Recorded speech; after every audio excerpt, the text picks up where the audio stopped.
Encephalocarpus trobelliformis, espèce greffée et très florifère. Elle s'épanouit le matin en plein soleil et se refermera le soir, et cela pendant près d'une semaine, suivant le temps qu'il fait.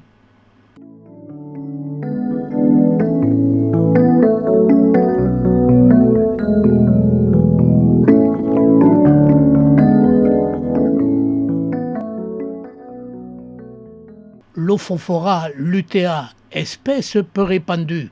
En culture, elle se comporte comme l'espèce type, l'Ophophora williamsis.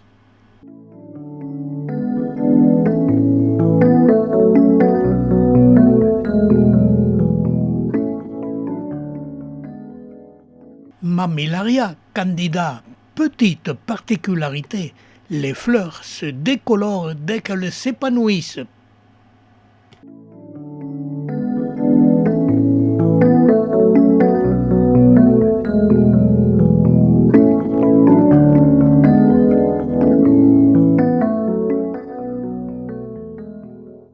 Très belle espèce florifère qui a une particularité.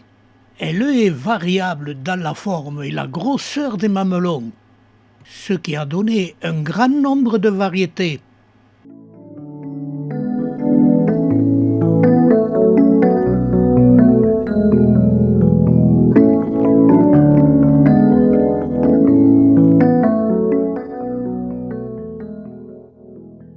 Brasilicactus hazelbergis, espèce hybridée, horticole, mais très florifère.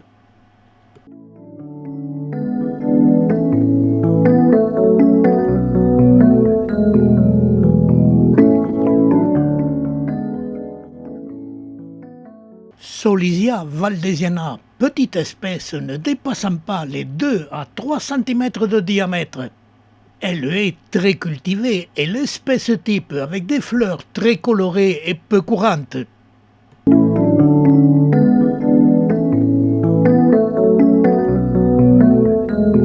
Avec ses mamelons aux aiguillons soyeux formant un petit cercle, elle est très jolie et la variété aux fleurs blanches est plus courante.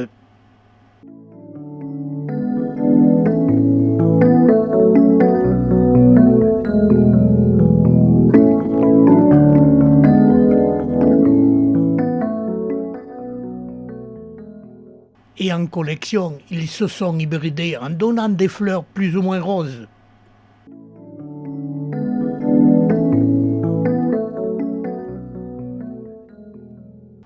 Espèce proche de la précédente, elle est très reconnaissable avec ses aiguillons pectinés au sommet des mamelons, pouvant ressembler à de petites cloportes.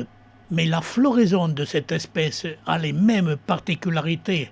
On la retrouve avec des fleurs très colorées, mais aussi avec des fleurs blanches.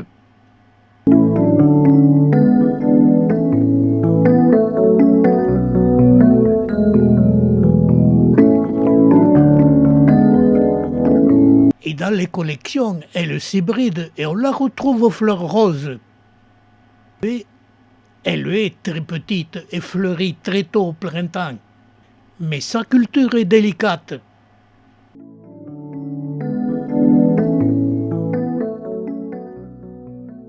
Et dans les collections, on retrouve parfois les deux espèces en cristation. Elles sont de culture délicate et très rares. Ces cristations ont elles aussi les fleurs plus ou moins variables.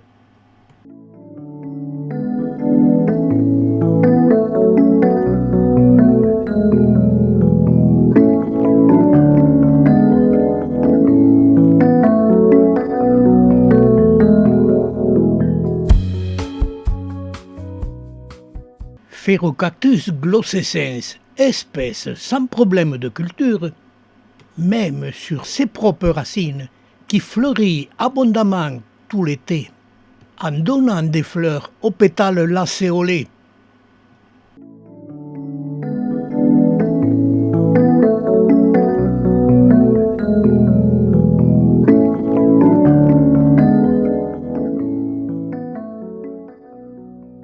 voici mon superbe pied qui est né dans les années 50 et qui, dans les années 1980, n'a pas supporté les aléas d'une grande exposition.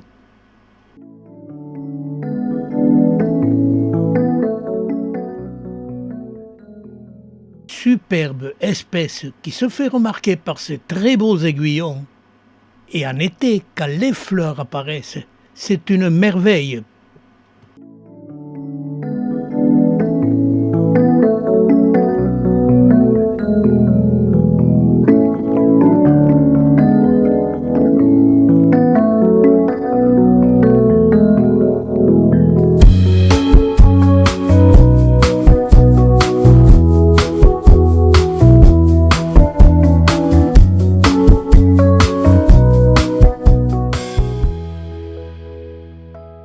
Le genre Echinophosulocactus, espèce aux côtes ondulées très belle et fleurissant très tôt au printemps.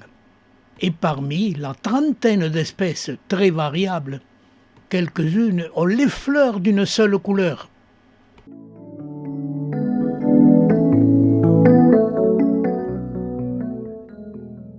Et dans ce genre, il y a une seule espèce stable, l'Echinophosulocactus coptonogonus. Et elle a les fleurs aux pétales avec une bande centrale colorée.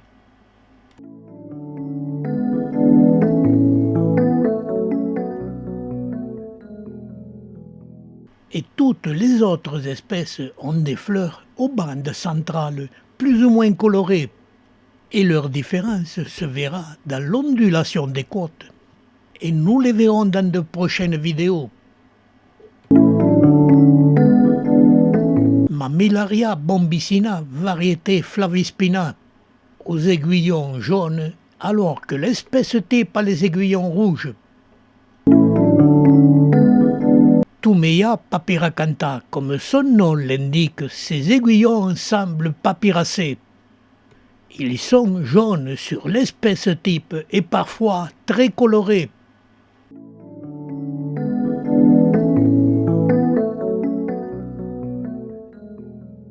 Mammillaria bertrandi, plante peu connue aux superbes aiguillons et aux fleurs se décolorant rapidement.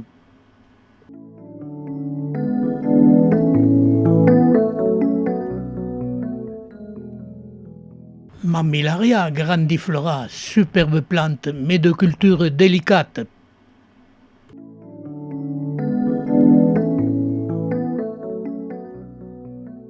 Ces Astrophytum asteria sont de superbes hybrides de création japonaise.